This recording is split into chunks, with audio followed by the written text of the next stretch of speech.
Morning, friends.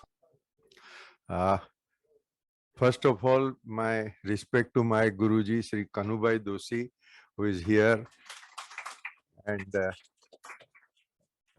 there are many juniors who may not know, but myself and a few thousand chartered accountants and advocates like me, we have all learned from Kanubai. So it is a great privilege that Kanubai is also here to share maybe afterwards his thoughts with us.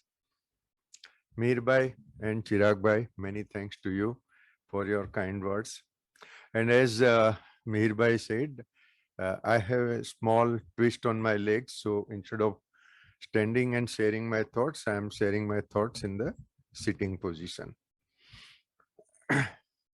Yes, the war in Ukraine, Russian attack on Ukraine, as they say, and digital taxation. I mean, there are two so widely different subjects. What can be the connecting factor to it? Now, these connecting factors or the developments behind these things will never come out in the media. And most of us, we read Indian media, it will never give you an analysis of what happens internationally. It's difficult to get all this information. But if we do in-depth research and study of the matter and continuously over a period of years, it is possible. I mean, it is very practical also. Bombay Chartered Account Society has got a special study circle on international economics. So this is where about 15 to 25 people meet every month, study in depth. And this is the group which can make such in-depth studies and can make good presentations. I have benefited quite a lot from the study circle. And the theme for my presentation is what Jesus Christ said and what Gandhiji has followed. Let truth spread. Let us know what is the truth. But on this forum, I have said many times, Anekantvad. What appears to me to be truth may be different from what appears to somebody else to be truth. And quite likely, if in this conference, I don't know how many people are participating, but if there are 200 participants, there can be 20 different views. It need not be just black and white or just two views. There can be many views. And I cannot give a guarantee that, yes, this is the final. But I'm presenting facts before you and you analyze it yourself. And I would request you to form your own opinion. And in case you find it interesting, then you start studying in depth the international news. Koi baat nahi. I think while the experts in technology are trying their best, let me continue my talk in case you be more comfortable. Yeah.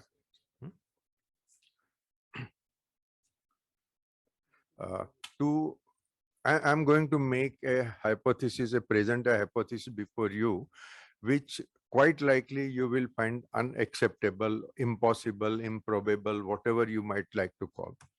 So before presenting my hypothesis before you, I will tell you an illustration by way of history. What has happened in India, what has happened in the world, and that incident which I will share with you is accepted universally excluding India, because in India very few people talk about it, very few people know about it. But the parties who were involved in that game, they have accepted it. So at least now that is an unchallenged version of history which I will first present before you. So, and that illustration is about the USSR's attack on Afghanistan. It went on for almost 10 years. That war in Afghanistan went on for 10 years. Then USSR withdrew from Afghanistan and so many things happened. So that is the first thing I will discuss with you. The second will be digital taxation. But friends, I'm not going to discuss technical aspects the legal aspects of digital taxation. What I will discuss with you is what goes behind in the negotiations. We chartered accountants have a habit of, for interpretation of any law, you take the law, start interpreting the law, then look for the case law, what is the precedent, and then take support for whatever views we have. When a new law is being drafted, the case law is not available. Digital taxation is a field where the law is absent. Why absent? Because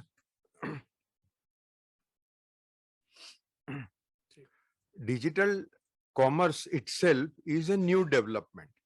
This development was never imagined when people drafted the Income Tax Act, when people drafted OECD model or even the UN model. Nobody had imagined that a person sitting in USA without coming to India or China or Russia, it can do commerce with those countries. So that is a remote business or digital business, whatever name we give. So this was not imagined, hence law was not drafted to take care of it. I will present before you what happened behind the negotiations. Madam, there are chairs here, huh? In case you want to come. There are 3-4 chairs vacant. Yeah. Okay. From that, we will come to the Ukraine-Russia, which is going on right now. And there, what can be the factors behind it? Now we are getting into hypothetical issues. The Afghanistan attack is a proven history. Ukraine attack by the same country or the reduced size of the country, Russia, is now hypothetical. And then I will discuss little bit of philosophy. I will not bore you much with philosophy. I'll take hardly 5 minutes on philosophy, but the rest will be global economic, geopolitical developments. So now I'm asking you 2 queries.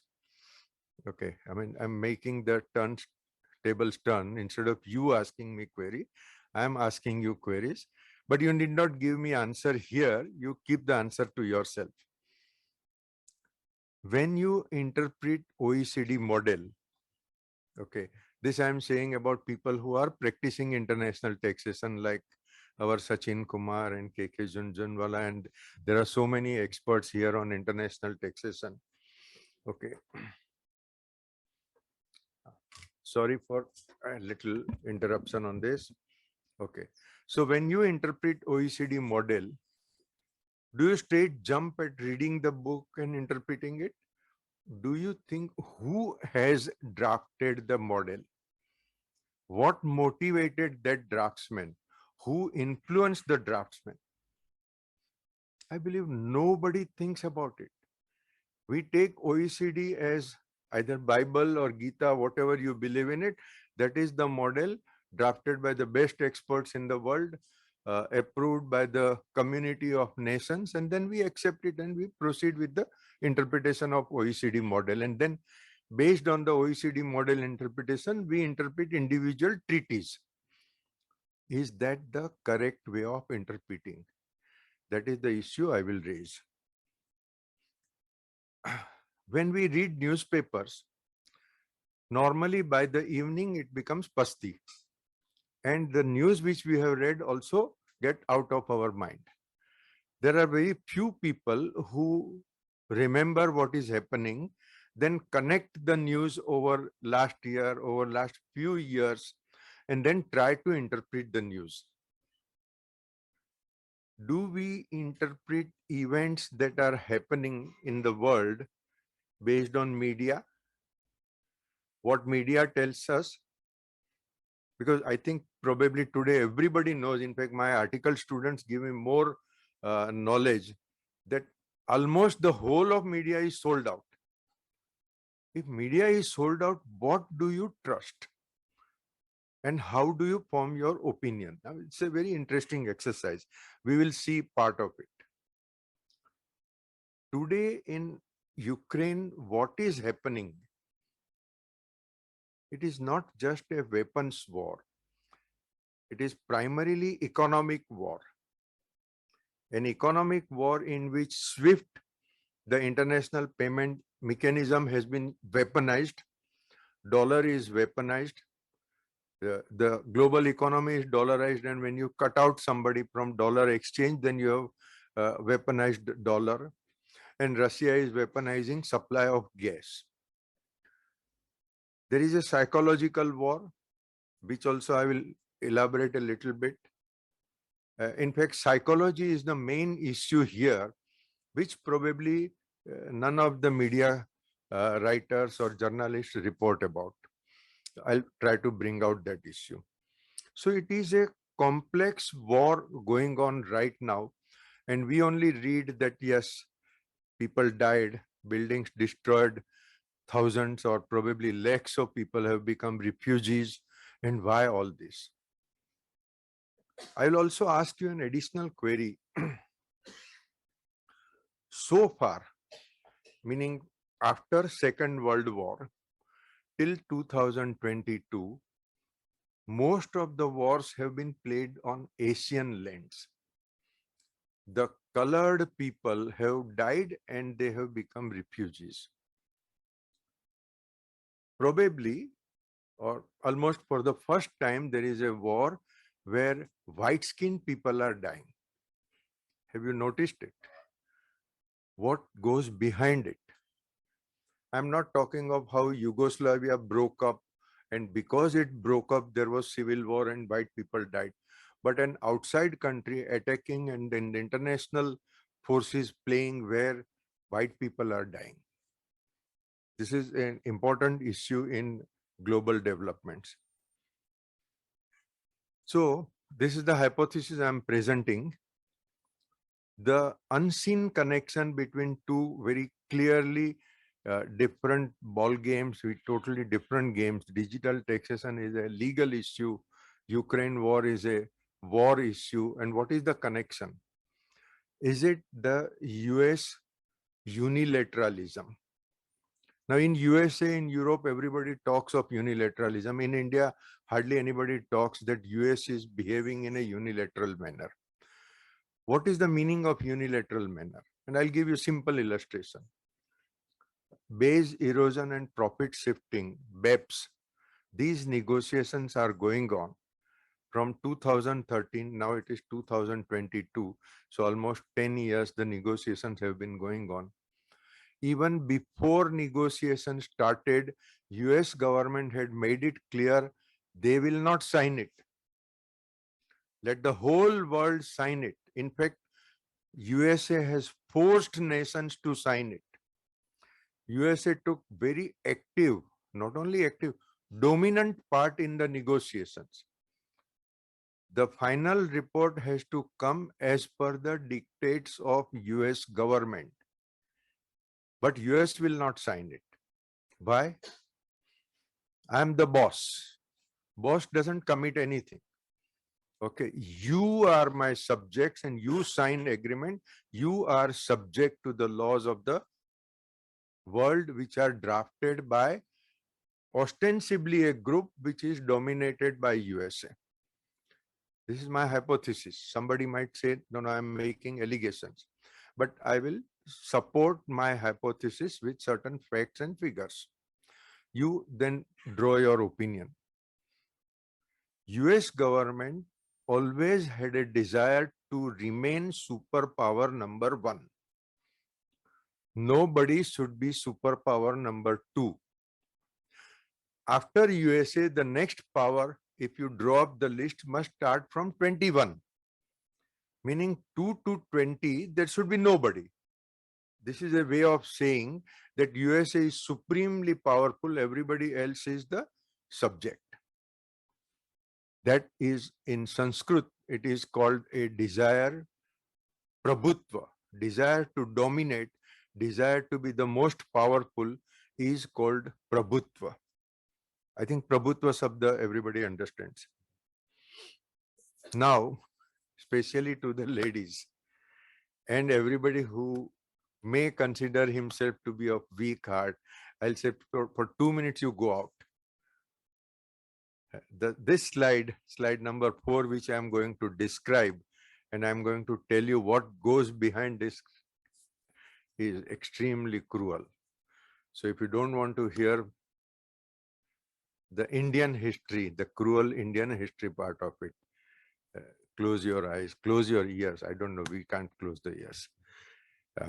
People who are participating on the Zoom conference can shut off my voice for 2 minutes. Here is the scene of a door, gates of a fort. India is famous for having so many hundreds and hundreds of forts. A king, sitting king, would protect his capital city or largely his palace and the surrounding areas by a very strong fort. The fort would have a 10 feet thick wall, very solid wall, so nobody can crash into the wall.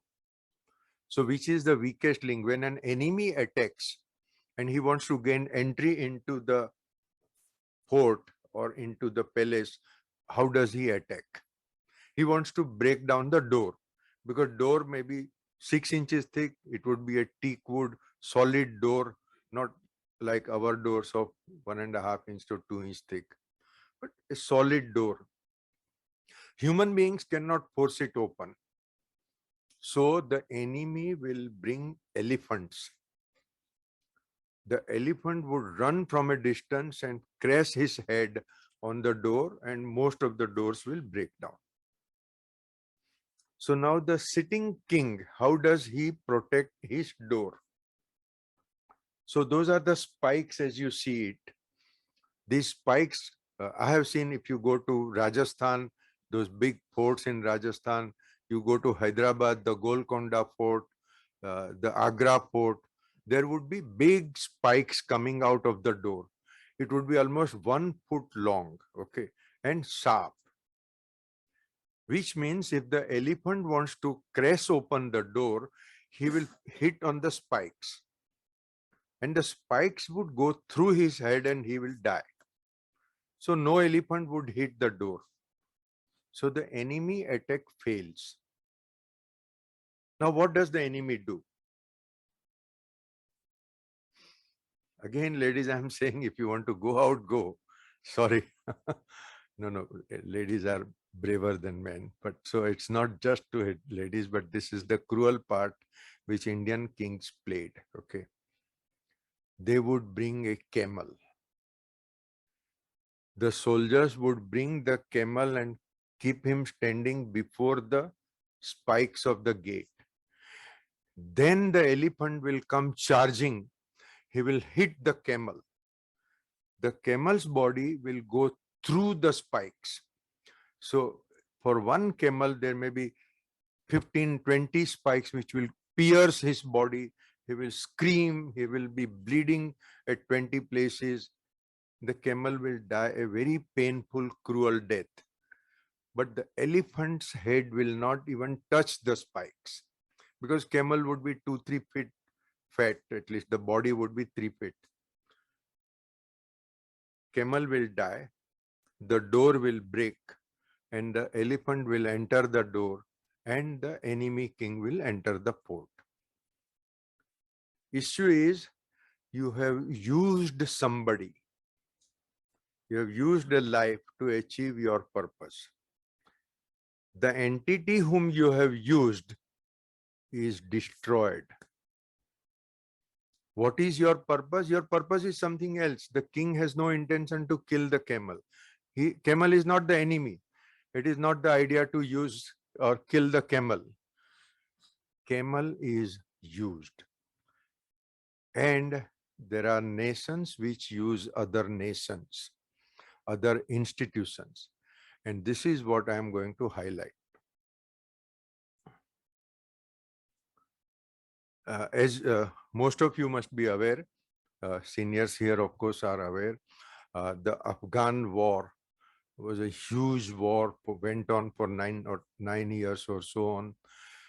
If you look at the geography of Russia, it is a landlocked country. And I'm talking of USSR, Union of Soviet Socialistic Republic. For the sake of brevity, I will keep using the word Russia, but in 1983, it was USSR, world's largest, geographically largest country in terms of weapon, power, wealth, superpower number 2. But it is a landlocked country. I will not go into details. You can imagine the Russian map. It was a landlocked country, and the Russian powers desired to get an entry into the Indian Ocean. How do you get entry into Indian Ocean? So they thought Afghanistan is a poor little country. Uh, it has hardly anything, any military, any arms. We'll just walk through Afghanistan.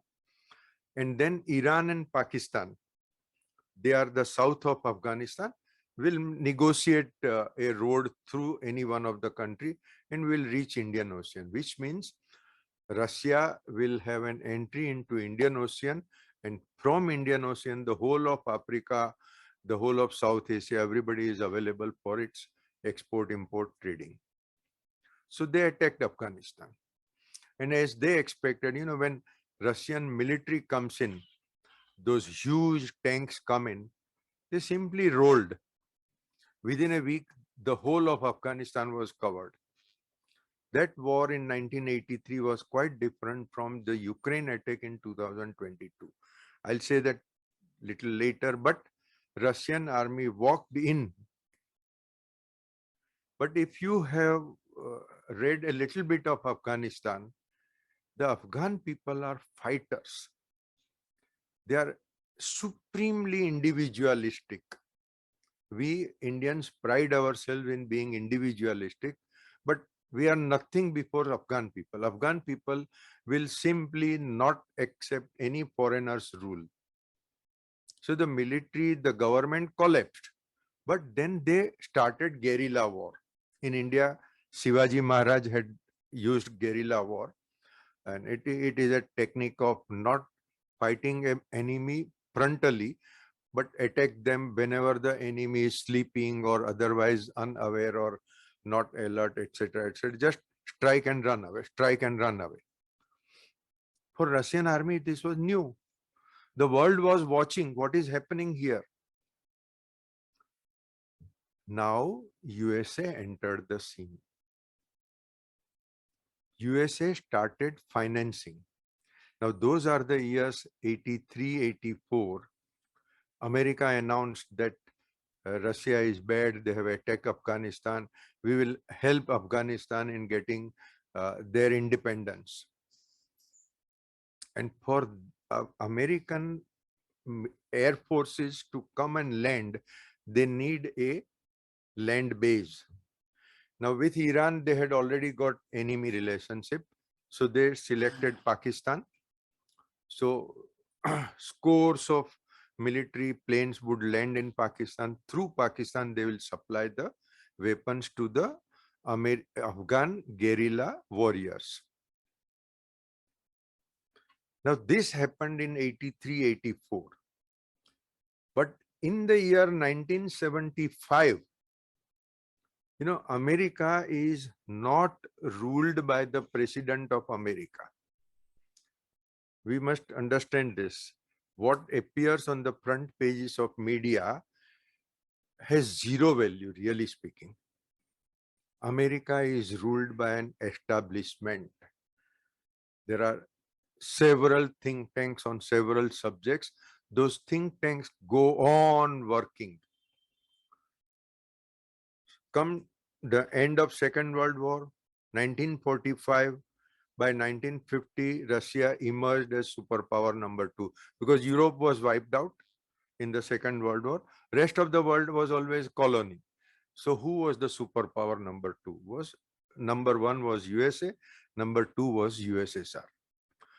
And American plan started of ensuring that superpower number 2 is destroyed. It falls from number 2 position to 0 or 21 or whatever. How do you do it? 1950 to 75, there was a Cold War. But by 75, the American think tanks realized there is no way we can defeat Russia in a weapons war, because America had stockpile of enough nuclear bombs to wipe out the entire earth 20 times. So USSR had enough stockpile to wipe out 4 times. Now, if you can wipe out the earth even once, then second time, third time is of no use, no? So the point was, if America attacks USSR, USSR will attack America and both will be destroyed. So it was assured mutual 100% destruction. You can't fight war with an equal or an almost equal. So military way was ruled out. Economically, even today, after the division of USSR, USSR has massive minerals, gold and diamond and gas and energy and all kinds of natural resources. And it was the largest country geographically and quite rich country. So how do you defeat this country? And the think tank started. Now you should know that in a communist country, economics was not allowed a free run. I'll give you an illustration. In the year 1914, if the price of bread was X rubles, it continued the same up to 1991. Can you imagine? 1914 to 1991, the price of milk, the price of bread, the price of shoes, the price of clothes remained steady, no inflation. Because all the factories, everything, the whole economy was owned by government. So government determined the price. In Russia, nobody understood economics. Now we will see the power of economics. And that is why Bombay Chartered Account Society has got this international economics group, which most people say we can't raise a bill. You know, if you attend a tax conference, you have got a knowledge, you advise your client and you can raise a bill. When you understand economics, what do you do? So it is purely academic subject, but you see the power of economics. American government, those think tanks decided that the only way of defeating Russia was economic war. That was decided in 75. The blueprint was ready.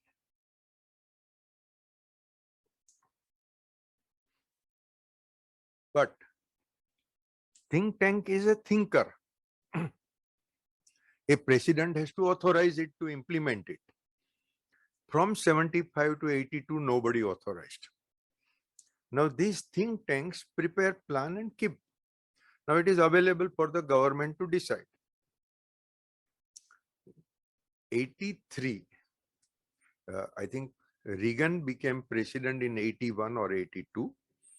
He studied the plan. He said, yes, this is very logical. He authorized the plan in 1983 that impose an economic war on Russia. So how the economic war was imposed?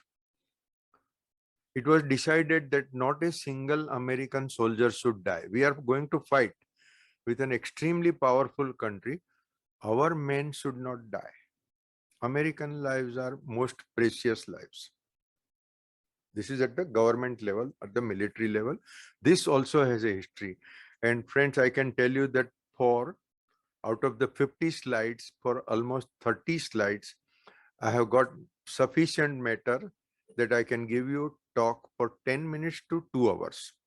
There is so much history behind every slide that I'm going to present before you, but it is a summary of a huge amount of history. Okay. So it was a policy decided by US government, my men should not die. Global economy was dollarized. What does it mean? All international trade, investment, speculation, gambling, money lending, everything, the moment it is cross-border, it happens in dollar. Which means worldwide countries have to hold reserve in terms of dollar.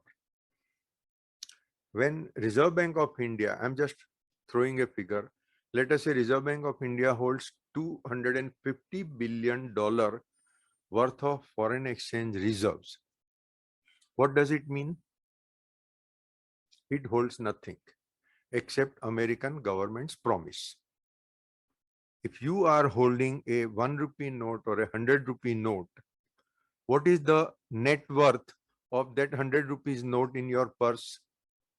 A big zero. Because the paper has no value. The value is equivalent to the value of the person who issues that note. It is an IOU. I think all of you understand that. The governor of Reserve Bank gives a promise. He says, I promise to pay to the bearer of this note 100 rupees. Right? So that is an IOU, which Reserve Bank is the borrower. Every one of you is the creditor to Reserve Bank of India. Right? Now, when you hold dollar, American government is the borrower and you are lender. And in this transaction, Dawood Ibrahim and Reserve Bank of India stand on the same footing. Why? Because Dawood, being a smuggler and all the crimes that he commits, he has, it is said, I mean, he has got billions of dollars worth of net worth. He doesn't need land, he doesn't need factory, he only needs gun to terrorize people, right? So his investment is nothing. Tatas and Birlas may be richer than Dawood, but 99% of their money is in factories, in assets. Dawood sits on cash pile. In which currency do you hold? Dollar. Because any international investor would keep it in dollar. Reserve Bank will keep it in dollar. Bank of Japan, Bank of China, all the countries wanting to do international trading would hold US dollar as a reserve. So the world's biggest borrower today is US government. Huge debt. Okay. But because the world has accepted dollar as a currency, you don't think that you are giving a loan to Reserve Bank of India. Have you ever thought that you are the creditor and government of India is the borrower? You don't think that way. So nobody thinks that US government is my debtor. Even if you think that way, like central banks and the chief economists of the countries, they understand all these things. But they have a total faith in US government's intention and ability to pay. You know, my definition of insolvency is a person, a company or a nation is insolvent when it has no intention to pay and no capacity to pay. So both things put together, he is insolvent. So people have faith in USA. So US could borrow as much as it wanted from the whole world. Okay. This is the background of the economic war. Probably, I mean, in broad terms, that was the first major economic war played out in the earth. So US government started financing the guerrillas of Afghanistan, started supplying weapons worth billions of dollars, started spending cash. Why should Pakistan government help it? You know, when you have a dictatorial government, America finds it very easy. You just buy 5 prominent politicians and 5 military top officers, so 10 people. You give $100 million to each one of them. They are your slaves. And then that country will do whatever you demand. So military money and military weapons started flowing through Pakistan. Pakistan-Afghanistan border is no border. It is porous. You just walk in and just... But it meant that a lot of weapons on the way to Afghanistan went into the hands of Pakistan terrorists also. And a lot of weapons went into Afghanistan.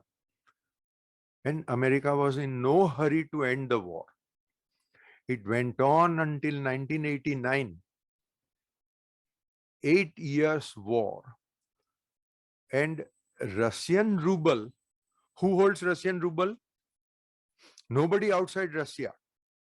So Russia had no borrowing power. America had unlimited borrowing power, Russia started finishing off its total financial supplies. Earlier, there were some communist leaders. Then Mr. Gorbachev became president. He was also communist. Of course, he was a communist, because unless you are communist, you don't come to power in a communist country. But he was more pragmatic. He realized that I have no money. My treasury is empty. He accepted defeat. He quietly withdrew from Afghanistan in the year 1989. That was a big signal to the world. Russia is defeated. Nobody could imagine the world's geographically largest country, second most powerful country, Afghanistan, a weak, poor, small country. Afghanistan defeated Russia. Gorbachev also announced, but I'm sorry, one more important thing before this defeat happened is this. This is the timeline I have given in my, but as is my habit, I don't follow strictly the PPT I have explained to you. Now, Reagan announced Star War. What is a Star War? Some of the friends here might have heard me on what is a Star War. Initially, as the war started, the air war, the Air Force, a plane would go, like American plane went into Japan, Nagasaki, Hiroshima and Nagasaki, and they dropped the bombs. Okay. So human beings, American Air Force, traveled to Japan. Now it has always got a risk that the pilot will be killed. And America did not want its pilots to get killed. So they developed missiles, a computerized, GPS monitored. See, GPS word we have heard, probably I think it came around 2000 in Mumbai, in India, right? America started using it in 70s. And a lot of scientific technological developments have taken place by the military. So they had developed GPS. So you have a missile. First of all, the missile has the fuel and the capability to fly 4,000 kilometers. So a missile blasted from USA will go up to Moscow and drop the bomb on Moscow. Missile has a nuclear warhead, GPS monitored, computerized missile, so that you set everything on the missile and you shoot it from anywhere around the world to any place in the world, and it will shoot the target. That is missile. Missiles are very, very costly things. Now, of course, Russia was also in arms race with America. So Russia also developed missile. Now, when you have equal mutual destructive power, then your power is zero. So you want to be one up over your enemy. So America developed anti-missile missile. You know what we have in India, for example, is we have got radar. So if a missile comes, we have got radar. Then land-based missiles will strike the missile in the air. The missile will be destroyed. But America and Russia developed missiles which will go in the air and shoot the coming missile on the sea, so that the nuclear warhead will fall into the sea and their country doesn't get damaged. Now imagine, it's very, very difficult because missile is traveling. Your missile has to zero in on something which is traveling at a huge speed and then destroy it. Very costly exercise. And that is why it was called Star War. No star was involved, no other planet was involved, but it was missile to missile war. Then these countries developed anti-missile missile, meaning you strike one missile, that missile will have the main bomb, nuclear bomb inside. It will have 10 smaller missiles, and those 10 smaller missiles will target enemy missile and things like that. extremely costly exercise, which initially by 1980, both nations had decided that this is too costly for all of us. So they had entered into an agreement that let us not go into further development of these missiles. President Reagan ordered ignore that treaty and start developing latest missiles. So it became big news in the year 1983. Star Wars started.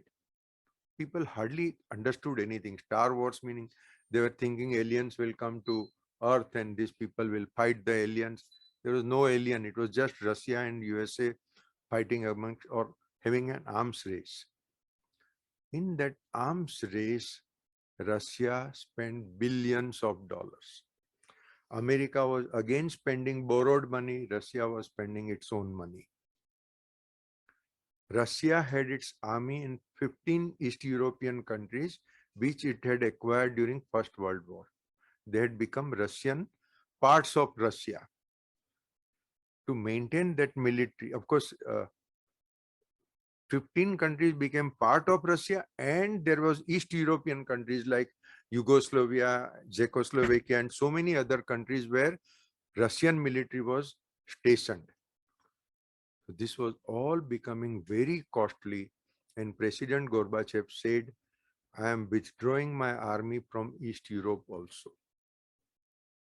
And all those 15 nations like Ukraine, which had submerged into Russia, which had become part of Russia, and Ukraine was so intrinsic part of Russia that two presidents of Russia were Ukrainians. That is why in my presentation I have written, it was almost like, UP and India fighting. And we have maximum number of prime ministers coming from UP. And if tomorrow UP separates from India, then where do you stand? Sorry. Yeah. So these Star Wars, as authorized by Reagan, imposed a very heavy economic penalty on Russia. Russia withdrew the army from Afghanistan, withdrew from the East European colonies. Like, Germany was divided into West Germany, East Germany. So Russia withdrew the army from East Germany. Berlin became independent, and it gave freedom to the merged entities that you decide whether you want to become independent or not.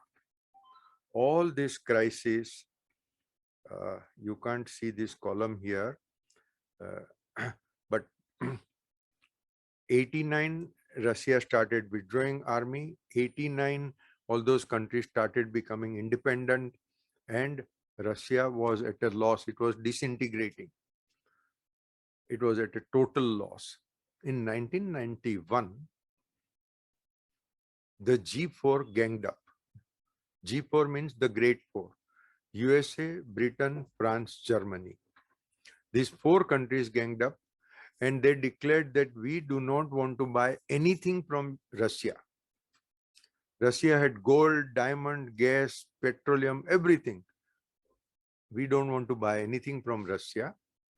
Now, if, as you would imagine, Russia is a landlocked country and to the north part of the earth, which means for 6 to 8 months it is frozen. Russia was importing its daily needs of milk, vegetables, fish, meat, everything from Europe. And these countries decided we will not sell you anything except in cash. That forced insolvency on Russia. Russia had no money. It had to withdraw its army from everywhere. It got disintegrated. And as this map shows, right from Belarus, Ukraine, Turkmenistan, Kyrgyzstan, Kazakhstan. This list is not complete.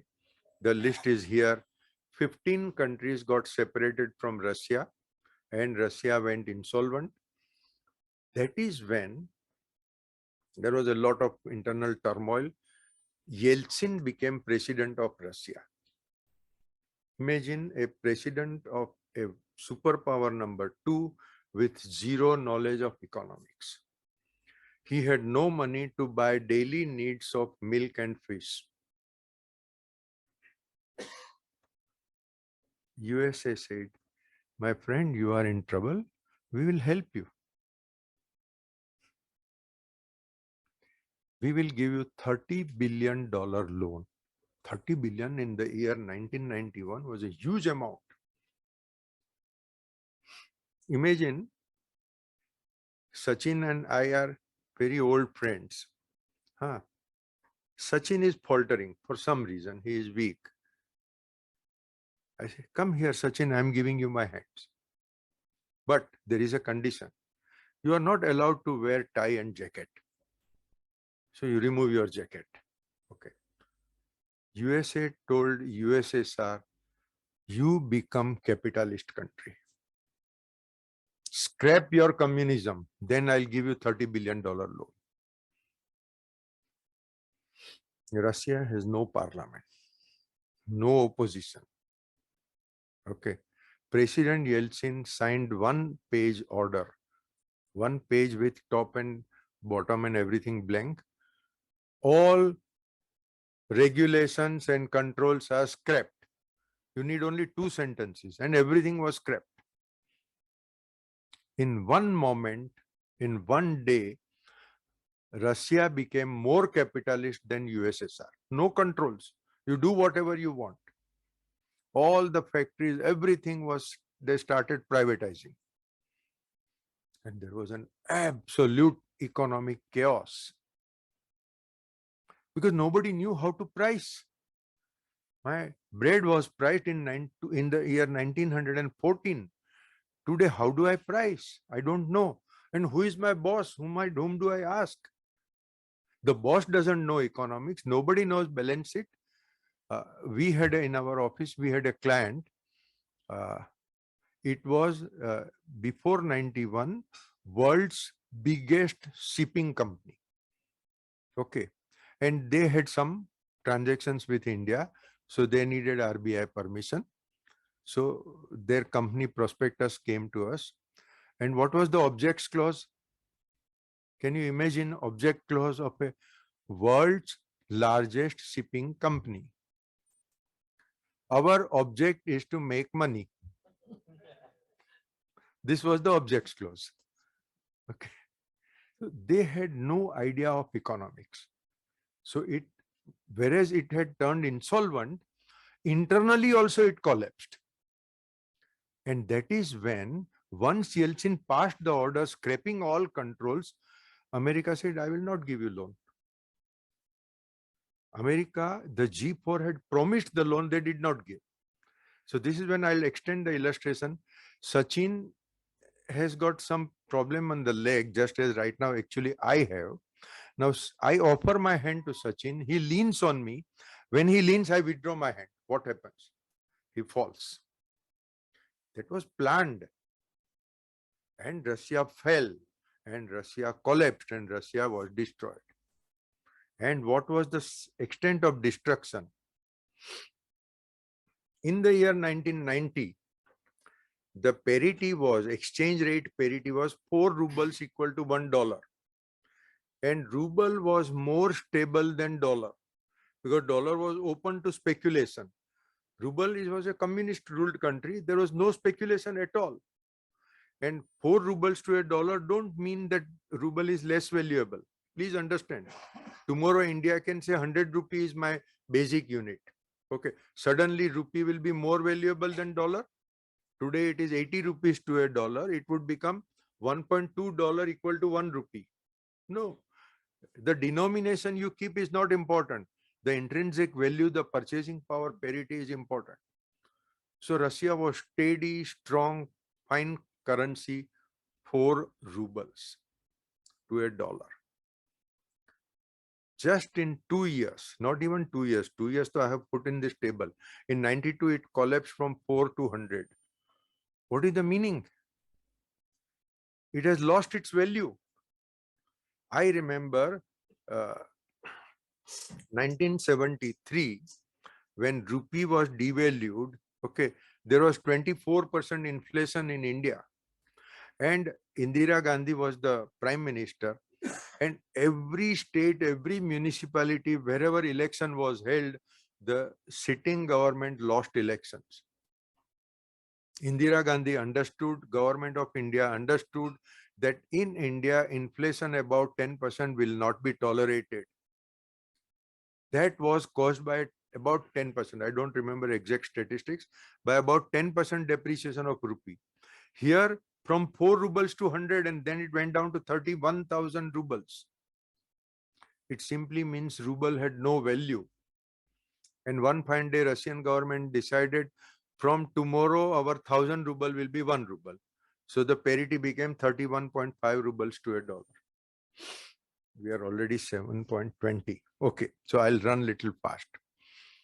This is how America used Pakistan and this is see they used as camel Afghanistan and Pakistan.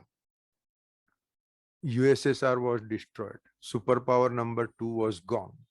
There became only one superpower, which was the dream. American dream was fulfilled. America was unchallenged superpower from 1992 onwards. प्रभुत्व पूरी दुनिया पर मैं राज करता हूं.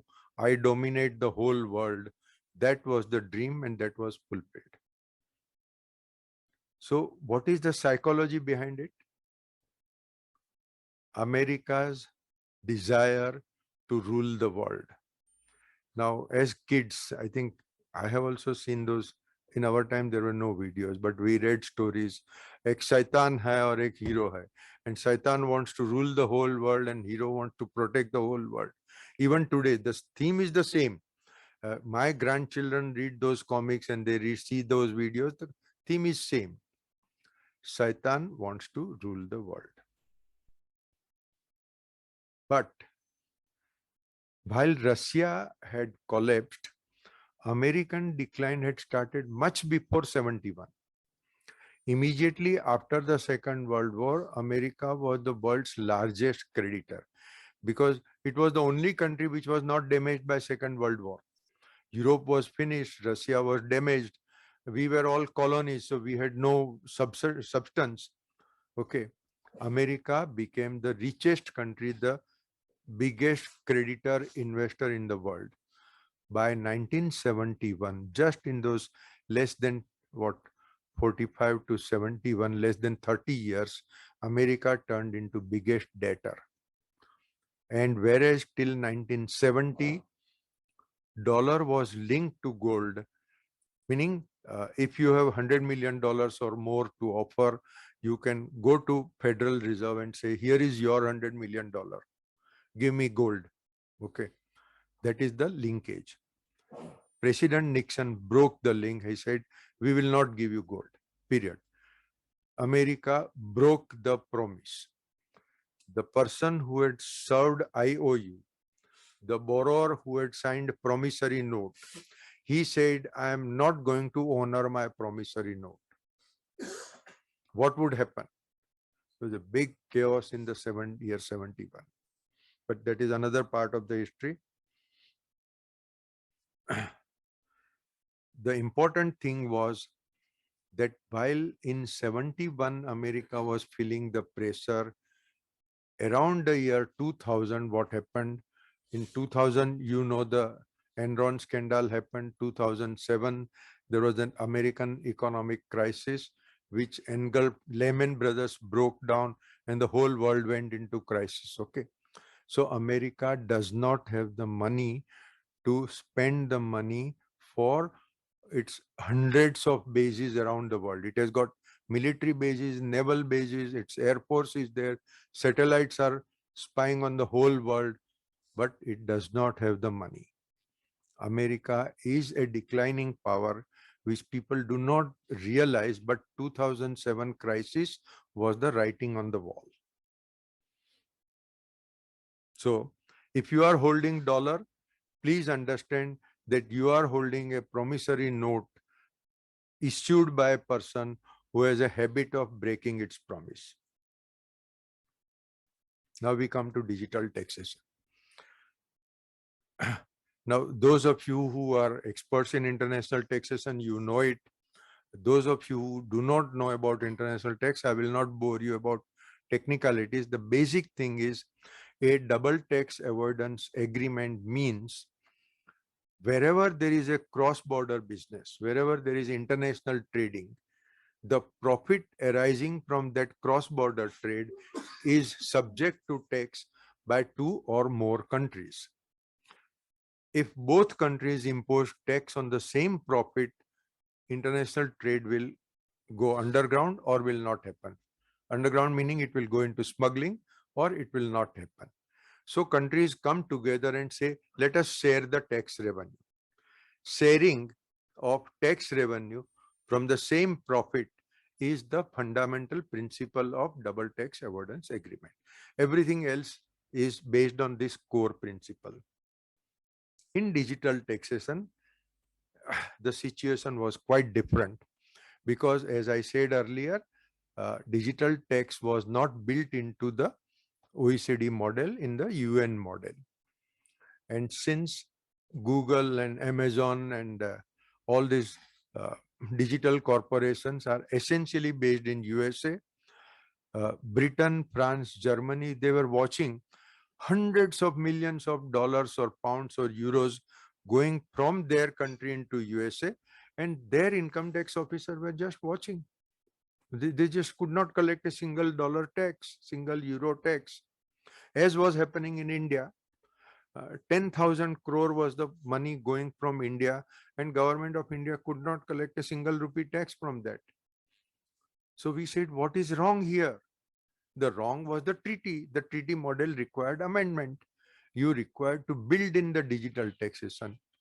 The moment you build in digital tax sharing, it meant that so far, let us say even as on today, ignoring equalization levy and similar taxes on digital business, 100% of cross-border revenue goes to USA, 100% of tax revenue goes to US government.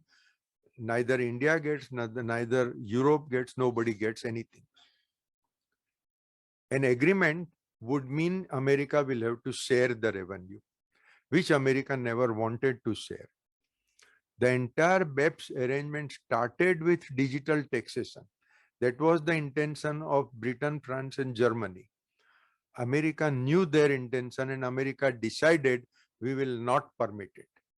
So America joined the BEPS negotiations, dominated the BEPS negotiations, and went on putting hurdles after hurdles after hurdles so that nobody could come to a uniform conclusion, universal. Here I am giving you an illustration, but because the time is short, I'll not go into it. The issue is the latest Pillar 1 and Pillar 2 proposals made by OECD are such that even if you enter into a double tax avoidance agreement, the country of market, let us say Google earns 10,000 crores of revenue from India. So USA is the country of residence, India is the country of market. On 10,000 crores, you assume 1,000 crore profit, India will get 1 crore or less as a taxable profit. Balance will go to USA. That is the proposal by Pillar 1. And that is why all the countries were protesting. And America used, in plain, simple terms, its dadagiri. This is unilateralism by USA, not permitting sharing of tax revenue, okay, with anybody. I am the boss. You are my subject. You don't get anything. This is the illustration. You can get into the arithmetics. And this is a secret I'm telling you. I keep searching on the international news. When BEPS group had prepared everything, I mean, the negotiations were over. Ultimately, you know, if you are the director of a company, you don't sit down and draft the report. There is a secretary who will draft. So OECD has got the secretariat. Google lent its tax executive to OECD. So it was the Google executive who drafted the report. Amazon executive who drafted the second report. And if your secretary is more intelligent than you, secretary will draft what secretary wants, and the BEPS group number 1 remains on the sidelines. This is what happened for BEPS 1. The reports which have come out are dictated by the taxpayer, Google and Amazon, and hence they are extremely complicated. Now, we as Bombay Chartered Account Society presidents we have been making representations to simplify the law. When will you as a taxpayer draft a complicated law? Please understand that if there are 150 countries with 150 tax administrations around the world, 120 countries do not understand international taxation. Their tax officers do not understand international taxation. Their tax consultants do not understand. So you are left with 30 countries. Now with these 30 countries, the target of Google and Amazon is confound and confuse. They should not understand anything. And the whole thing is vague and arbitrary and subjective. So you can put any proposal before the tax officer, you can confuse him, then bribe him, and you get your way out.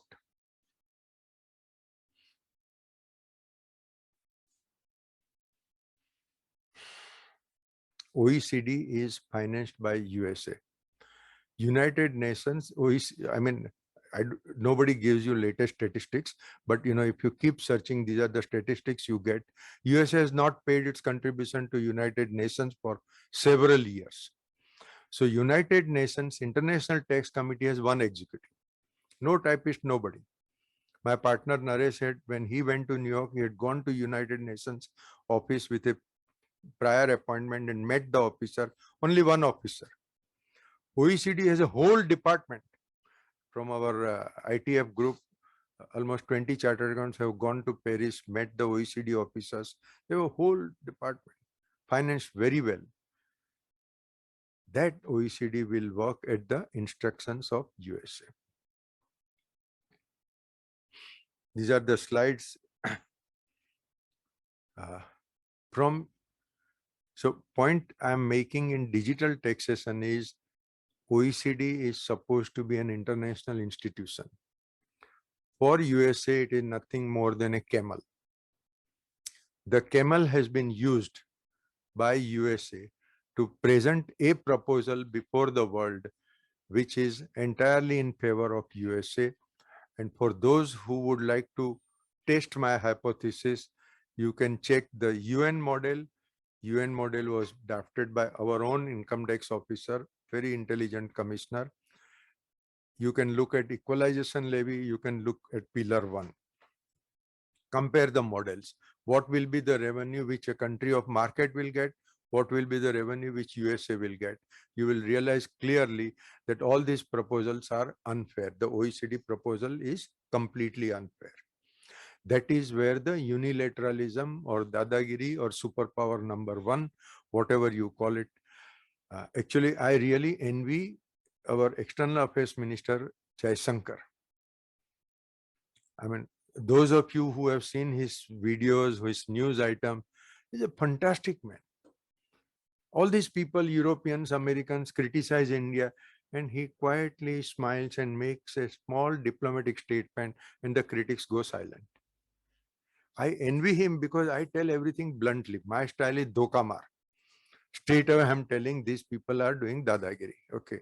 I somehow don't know the diplomatism, but now you come to Ukraine war.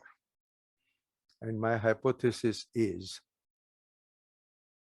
and this again are analysis presented by people. Russia has, after its, fragmentation and its insolvency and all those things, that all was from 92 to 2000. Between 2000 and 2020, Russia is today, call it superpower number 2, call it superpower number 3. But instead of USA being superpower number 1, today China and Russia are 2 superpowers, whatever ranking you want to give them. They are powerful nations. And if both of them join together, then their strength will be more than American strength. Believe me, my friends, this is my hypothesis.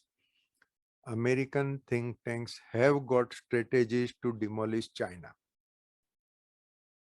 China is a communist country, but it is master of economics. Our friend Mr. K.K. Junjunwala had attended a meeting at Indian Merchant Chamber where a Chinese government officer was making presentation. And whatever little study I have got on China, China is capable of giving answers to America. China is powerful. In India, we are lucky today that our Prime Minister Narendra Modi understands the cunning strategies of America and the G4. Intellectually, he is capable of giving the answers. Mr. Jaisankar is the best diplomat India has ever seen. I mean, with my limited knowledge, he understands the world, what is going on in the world. And I can tell you the earlier ministers, whichever may be the party, hardly anybody understood what is going on in this deep geopolitical, geo-economical issues. But these two gentlemen understand and they give reply. But India is not powerful, not like China, not like Russia. Now, so my hypothesis is this: because Russia has again emerged as a very powerful country, America wants to demolish Russia again, make it insolvent. And for that purpose, use Ukraine as the camel. Ukraine is the current camel. Okay, and how? Of course, you must have read in the media, thousands of Ukrainians are dying, thousands of Russian soldiers are dying, so many buildings being demolished, and lakhs of Ukrainians have become refugees. Who cares? America doesn't care. What America is supplying is weapons so that Ukrainians go on fighting with Russia so that Russia again becomes insolvent.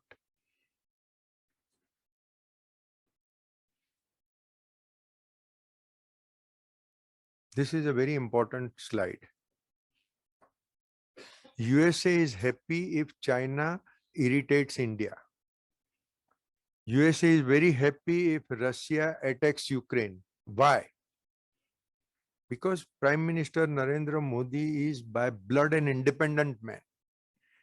He could give answers to President Biden. America does not like independent people. But if China attacks our LOC at Ladakh, then we know that we are not equal match for China. We need somebody's help. Because we need help, we go to USA. Germany had agreed with this, I don't know the pronunciation, Norsk 1 line and Norsk 2 line, which is passing through the sea from Russia to Europe, continuous supply of gas. And Russia spent $50 billion on that pipeline. And the pipeline was just to start. If that pipeline starts, Germany forever would have become wholly dependent upon Russian supply. Today, it is mainly dependent upon Russian supply. And USA doesn't want anybody to be dependent upon Russia, because if they become dependent on Russia, American influence goes down. Now, how do you tell Germany, France, and Britain, hey, come here. You are my friends, don't go to Russia. You tell that and it doesn't work. Come February 22, Russia attacked Ukraine. Why did Russia attack Ukraine? Because USA established biological laboratories in Ukraine, financed technically and financially those laboratories so that in case of war, those biological weapons can be used against Russia. And America fully knew that just as America has massive spy power, Russia has massive spy power. Russia would know that its neighboring country is helping America, its enemy, for warfare. So Russia would be irritated. And NATO, which is a body ruled and controlled and dominated by USA, invited Ukraine to join, invited other countries on the borders of Russia to join NATO. These were clear irritations, instigations to Russia. Okay. And this is not my statement. This is the statement by Pope. Here is the slide. And this is the European news. Pope said that America instigated Russia to attack Ukraine. And the moment Russia attacked Ukraine, Germany said that North Line number 2 will not be made operating. We will sanction Russia and we will not buy Russian gas. Putin said, okay, you don't want to buy, I will not supply you. And the moment Putin said that,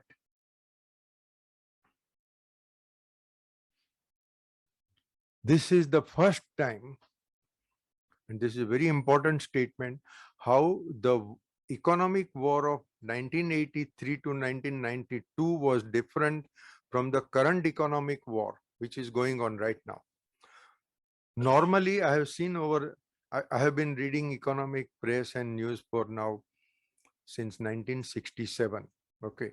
So it's almost 50 years I have been reading it. Nobody fights back economic war. People don't know how to fight back. A weapons war you fight. If that fellow has got machine gun, you have got only a lathi, at least you strike your lathi, something you do. But economic war, people did not know how to fight back. Mr. Putin said, I will not supply my gas unless you pay me in ruble or gold. And the whole Europe went into a chaos. Now Europe is suffering massive recession. It is already into recession. And who is being helped by Europe? Europe looks at USA as a savior. And this is what USA wanted. Come back to me, my sheep. Yes, till yesterday you were afraid of me and you were with me. Today you wanted to go away from me, come back. So this is how Ukraine, which is suffering massive damages, is used. So far, American policy was a fight a war in Vietnam, fight a war in Korea, fight something in Africa. Wherever you want to fight, fight. But the white-skinned people of Europe should not be killed. This is the time when Ukraine, the white-skinned people are being killed, are becoming refugees. Friends, I've got a lot to say, but I will not say that much. These are the three historical things I have put before you. You may study this PowerPoint presentation. Each slide has 20 to 200 pages worth of history behind it. Whatever you find interesting, have a look at it. In USA, for the first time, what is happening is the victim of the economic war is fighting back. So USA, for the first time after several decades, has seen inflation of 9% and fall in GDP, fall in production. A recession is staring at USA. And this is the worst nightmare for anybody who understands economics. Inflation coupled with fall in production. That is very bad, very serious. America is facing it for the first time. What will happen tomorrow? God only knows. Even God, when he takes an avatar as human being, he also doesn't know. Na jana janki nath ne kal kya hone wala hai. You are aware of the drama and story. I will not elaborate. I really am surprised at the intelligence of European people. You read this slide later on. What does, now we go into psychology and philosophy. The desire to rule is prabhutva. Desire to exploit others is greed. You may die, I must become rich is greed crossing the limits. Ati lobhte papanu moolse. That is a Gujarati proverb. There must be equivalents others. Our Prime Minister Jawaharlal Nehru understood it right from the beginning. And that is why Pandit Jawaharlal Nehru, meaning India, Yugoslavia, and Egypt, came together and started non-aligned movement. That non-aligned movement, neither Europe like, nor USA like, nor Russia like. So all these powerful countries, they were pouring gifts over Pakistan. They would give billions of dollars worth of weapons to Pakistan as a gift, but they would not give it as a loan to India. Why? Because India said, no, I am not in any lobby. I am me. I am an independent country. I am neither in NATO nor in the Russian group. Okay. And that is what both of them did not like. When in 1992 USSR collapsed, that non-aligned movement lost its spirit. Then Egypt went down, then Yugoslavia broke down. So in the name non-aligned movement, only India was there. Now, when you are the only country in the world, you are not an association.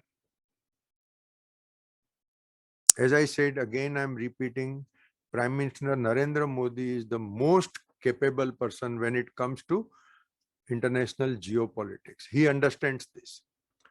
He doesn't cow down to anybody, maintains his independence, but okay, whereas he is shrewd, he is also in a way dokamar. Whereas Mr. Jaisankar is the real diplomat, he gives answers, silences the critics. Now, this is the philosophy part of it. All of you know it: Kama, Krodha, Lobha, Moha, Man, Matsar, and Prabhutva. If I feel that I am superior to you in any manner whatsoever, and if I feel that I can do anything, well, at least Indian philosophers, what we call Rusi Munis, they have written that these are sure signs of your destruction. You're going down the drain. This is my analysis of different actions of US government. And this is the Hitopadesh slok. Yauvan, most of you are young, so be careful. Dhana sampatti, prabhutvam cha avivekita. Eke ko api anarthaya kimu yatra chatushtayam. It means if somebody has got youth, of course, this the Rusi had written addressed to the prince of the king. So prince is young, he has got power, he has got prabhutva, okay. And if he doesn't have vivek, you understand vivek, okay. Now, out of these four, even one weakness in your character is sufficient to destroy you. Our Rusis have said, if you are powerful, beware, you are doing your pap karma and the law of karma will apply. Howsoever smart you may be, you may have 1,000 think tanks. Law of karma will not spare you. But again, and this is the most important slide, what I have exposed before you is the American government and the American business lobby's crooked ways. But the common man of America, common man of Russia, India, Afghanistan, everywhere, the common man is same. He doesn't want to fight. He wants to live a peaceful life. He would like a friendly life. You go to Pakistan and the Pakistani people will be friendly with you. A lot of us chartered accountants have gone to Pakistan. They have been treated very well. Common man is not like the lobbies. So this is the ultimate statement from Gita. One who sees me in everybody and sees in everybody myself. It means for us, the Indian people who understand Indian philosophy, God resides in everybody. So don't hate anybody. Thank you, friends.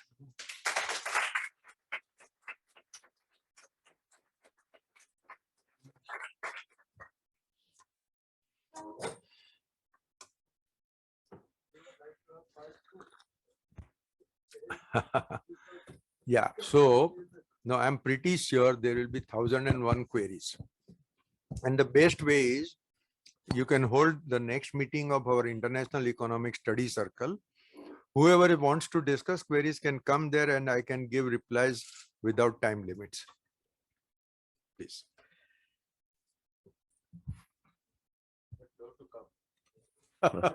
Yeah, there will be no Zoom conference there.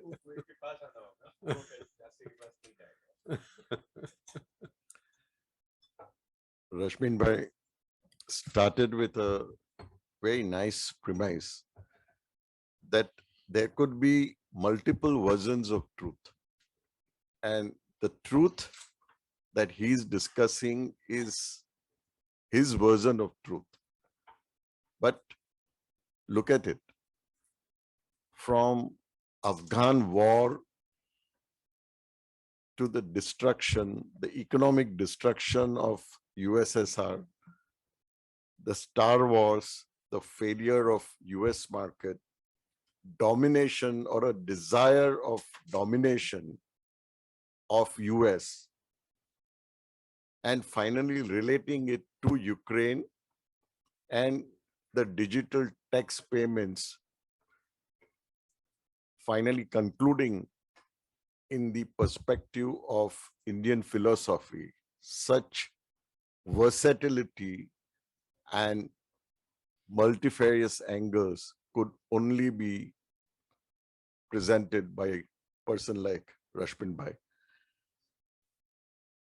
Your talk has inspired me, Rashmin bhai, and I'm afraid that I might start seeing now connection between the two events. So let me start with an apology that we had a little technical failure, and now in hindsight, I am just wondering whether there was any unseen connection between this technical failure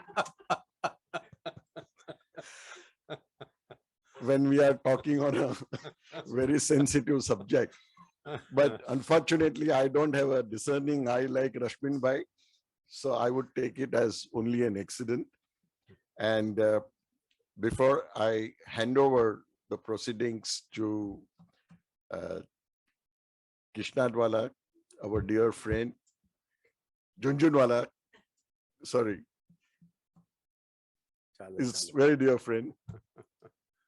But let me have this pleasure of giving this immediate memento to Rashmin bhai. This is our practice. So Rashmin bhai. Thank you, sir. Thank you. Welcome. KKG, as we call him, will just give you some brief about what is this economic study circle. And after that, we'll leave the floor open for questions, which our Joint Secretary Kinjal, who's virtually available, might monitor. And finally, he will give the vote of thanks. Thank you.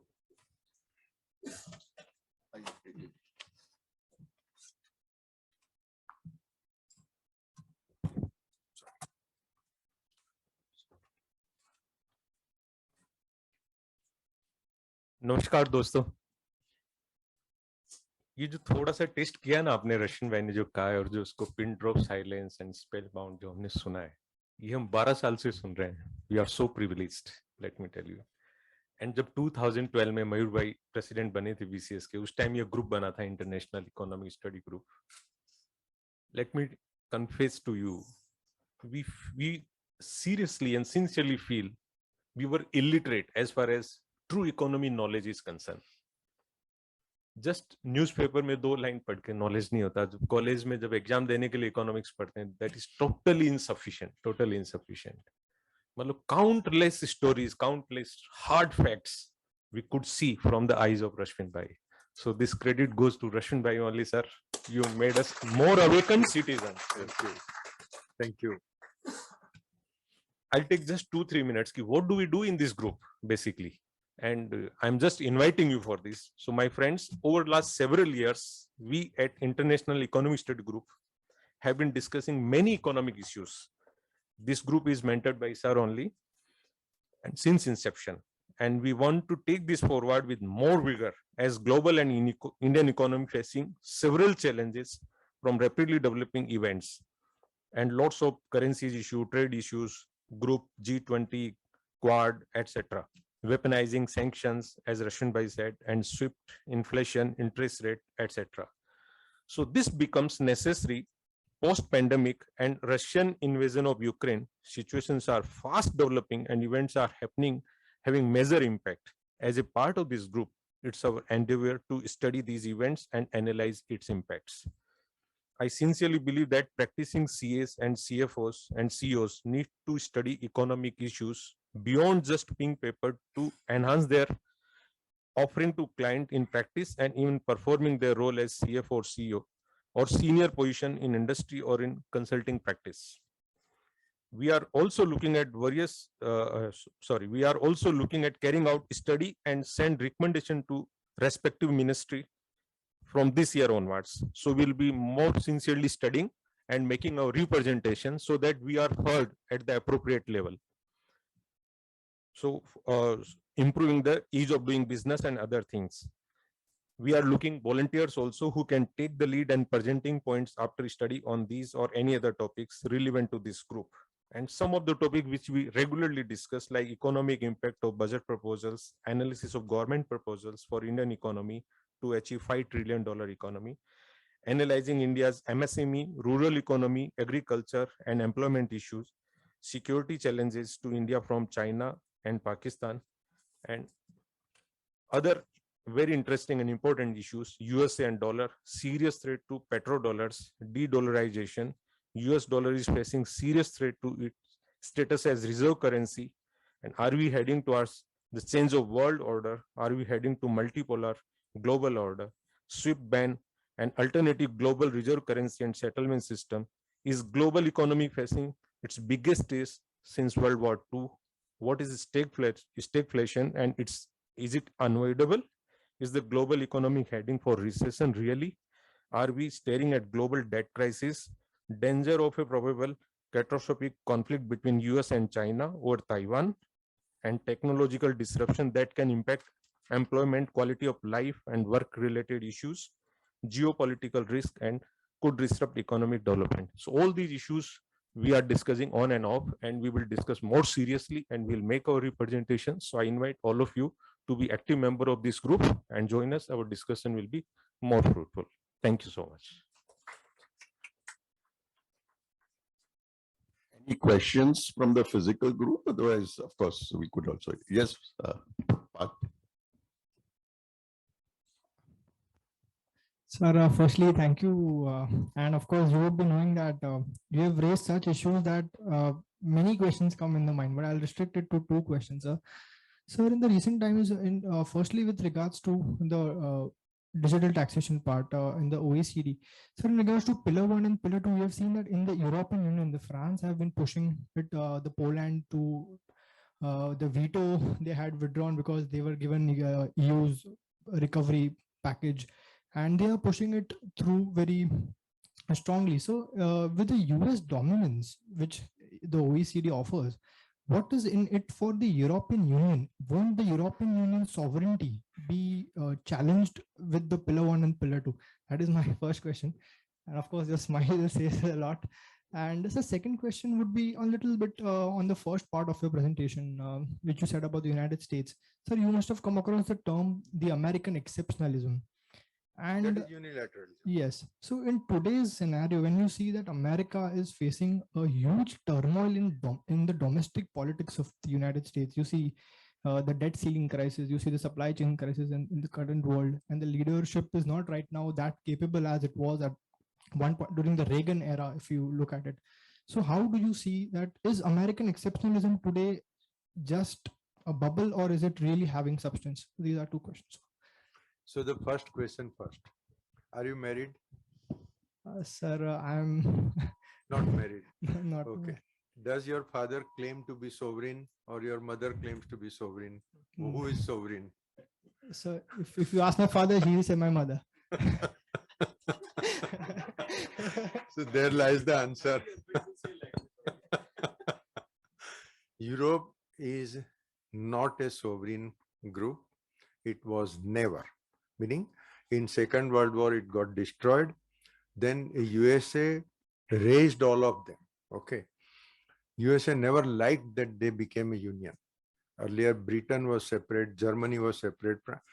So if a German trader on the border sold goods to France, their invoicing will be in dollar. That was the extent of dollarization, right? Why? There's a whole history behind it. Now, European governments recognize the tremendous, the terminology used by French finance minister was, USA has got enormous advantage out of dollarization, because earlier France had 20 colonies in Africa and those countries were using franc. Okay, Britain had 100 colonies and they were using sterling pound. So these nations had enjoyed the benefit of their currencies being used by other countries. Okay, now they know that their currency has no value outside their border and dollar is the global currency, and they understood it first. So they started the attempt to replace dollar as early as in 1950s. 1999, euro came in as the currency for the first time, and the first day, 1st January 99, US cartel made a massive attack on it. So the euro collapsed by 33% in one day. Okay. And there is a huge economic struggle just on euro.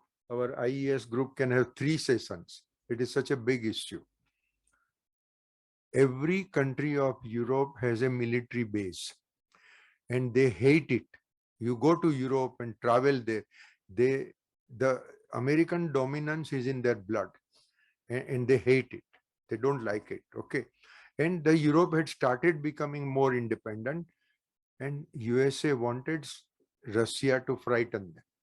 And this is exactly what has happened. European Union is not sovereign. It can claim sovereign just as I claim sovereignty before my wife. Okay. So that is the first answer. Second, digital taxation. Every country other than China and USA is a sufferer. And I was in this e-commerce committee and I have been party to the discussions with the topmost commissioners of income tax. And I have really spoon-fed them that you go and negotiate this. Sorry, there are brilliant income tax commissioners. I can tell you they are world-based commissioners. Some of them are very good. They knew it. The gentleman who drafted the United Nations Article 12B is a brilliant man. Mr. Akhilesh Ranjan is known in the entire circle. He is brilliant man, and he, again, I am Dokamar. They are not Dokamar. Okay. They knew how to negotiate in BEPS group and all that. But the Trump's threat of trade war against every nation. Biden is not, Trump is again Dokamar. Okay. Biden is not Dokamar. He looks like sophisticated.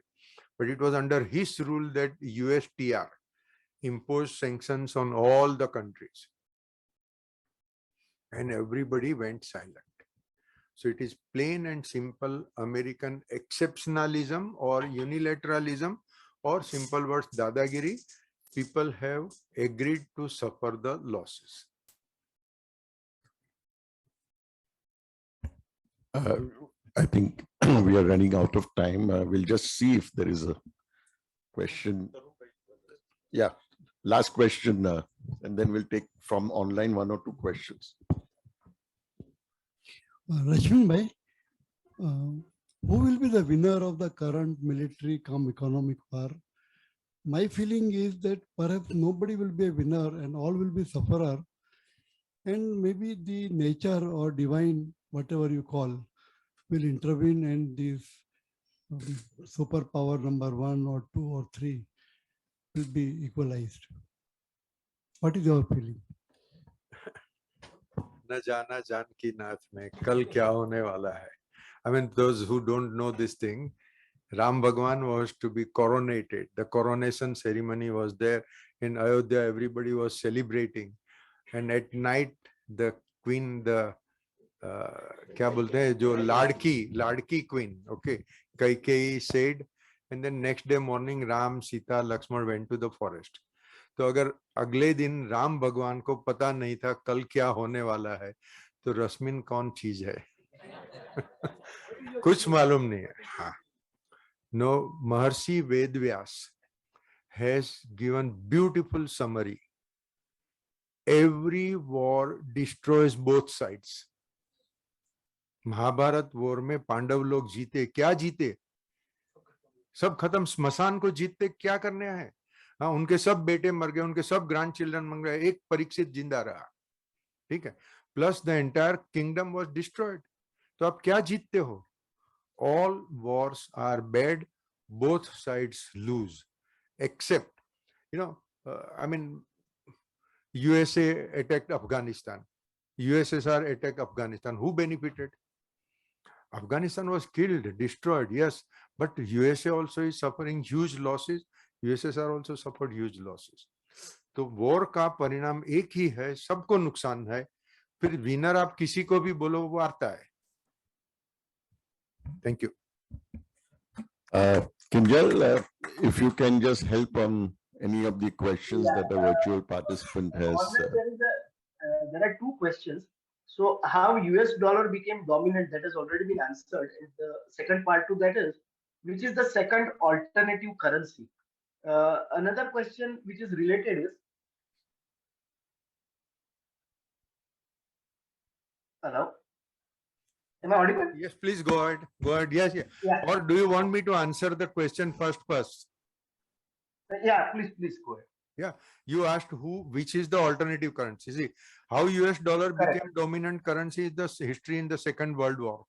Okay, in Second World War, everybody else was destroyed. So only the dollar was made available. So dollar became dominant currency. There was an alternative. The worldwide nations came together and planned for special drawing rights, which was to be issued by IMF. The SDR is the short name. Okay. So in IMF, see, anybody who issues a currency gets a huge advantage, right?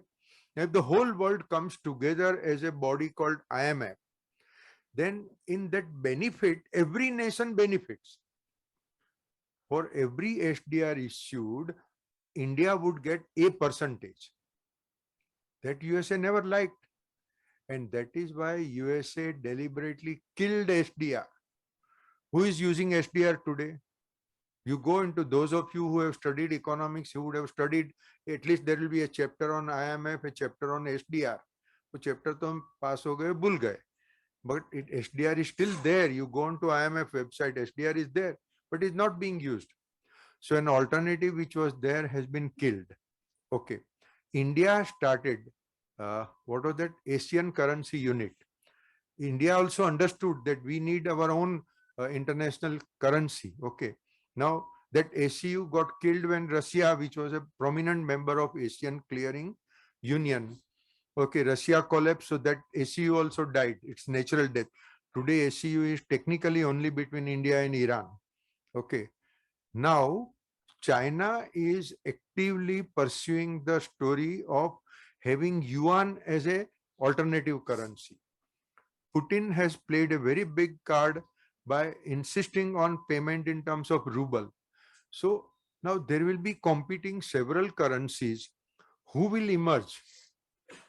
Now you need a economic power and an economic intelligence.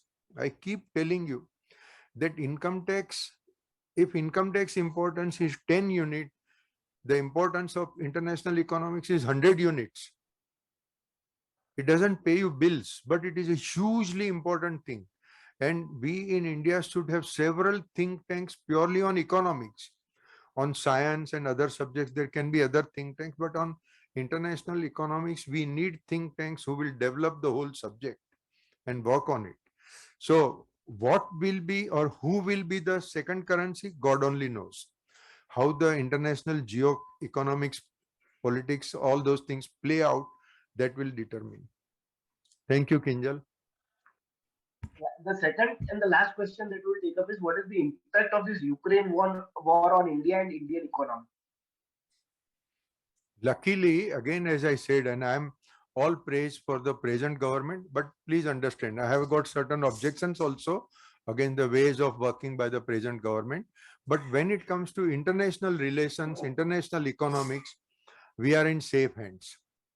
This government is minimizing our damages, but otherwise, just because energy prices went up, I mean, this is obvious.